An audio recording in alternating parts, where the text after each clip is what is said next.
Assalamualaikum warahmatullahi wabarakatuh.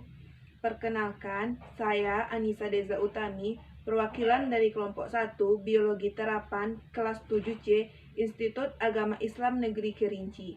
Di sini saya akan menjelaskan atau mempresentasikan makalah kami yang berjudul Pemanfaatan Biologi di Bidang Pertanian.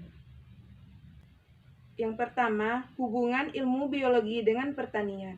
Untuk mendapatkan bibit unggul dari berbagai jenis tanaman sekarang tidaklah sulit. Hampir di seluruh pelosok tanah air, bibit unggul berbagai jenis tanaman bukan merupakan barang langka lagi.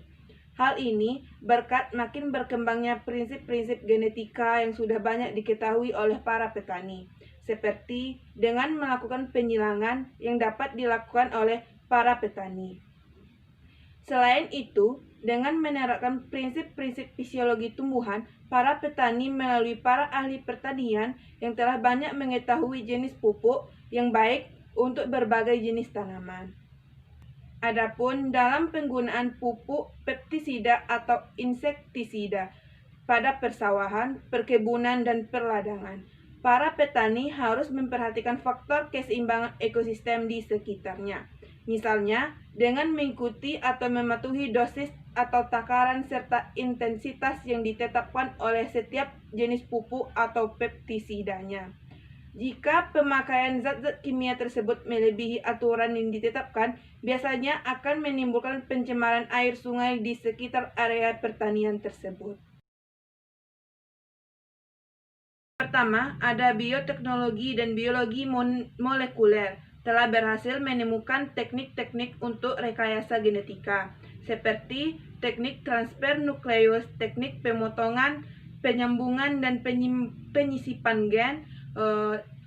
Contohnya, jenis tanaman yang sudah berhasil direkayasa untuk tujuan tersebut adalah pada padi dan gandum.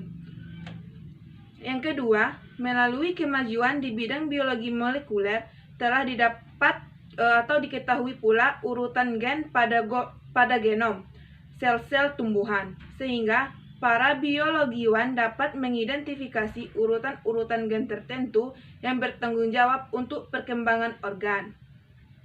Teknik ini sudah berhasil dilakukan adalah telah terciptanya batang pohon jati yang dapat tumbuh dengan diameter besar dan lurus.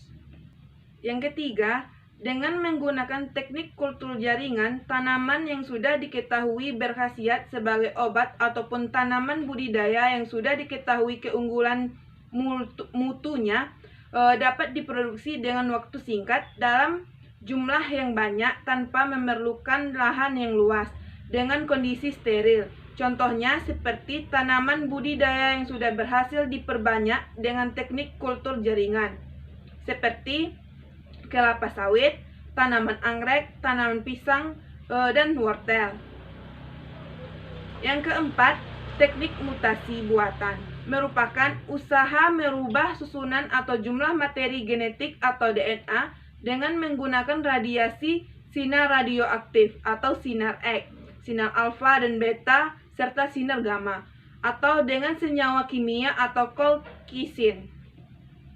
Teknik mutasi dengan sinar gamma biasanya ditujukan untuk menghasilkan biji-biji tanaman pada padi dan palawija agar hasilnya banyak dan tahan terhadap serangan hama. Yang ketiga, ada budidaya tanaman hortikultura. Tanaman hortikultura ialah cabang ilmu yang membahas perihal pertanian yang meliputi tanaman, buah, sayur, dan tanaman hias lainnya. Kata hortikultura berasal dari bahasa Latin yakni hortus, yang diartikan adalah tanaman, dan colere yang diartikan untuk menumbuhkan. Adapun ciri-ciri dari tanaman hortikultura. Yang pertama, produksi musiman. Beberapa di antaranya tidak tersedia sepanjang tahun. Misalnya durian, langsat, rambutan, manggis, dan lain-lain. Yang kedua, membutuhkan volume ruang yang besar. Yang ketiga, memiliki area penanaman yang sangat spesifik. Contohnya seperti balai karangan durian, langsat punggur, dan duku Palembang. Yang keempat, memiliki nilai estetika, sehingga harus memenuhi keinginan masyarakat luas. Yang kelima, mudah atau cepat busuk, tetapi selalu dibutuhkan setiap hari dalam keadaan yang segar.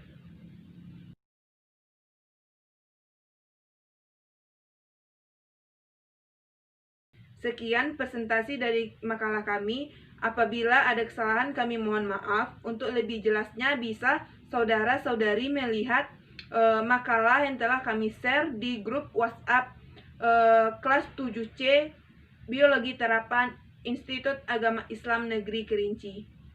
Wassalamualaikum warahmatullahi wabarakatuh.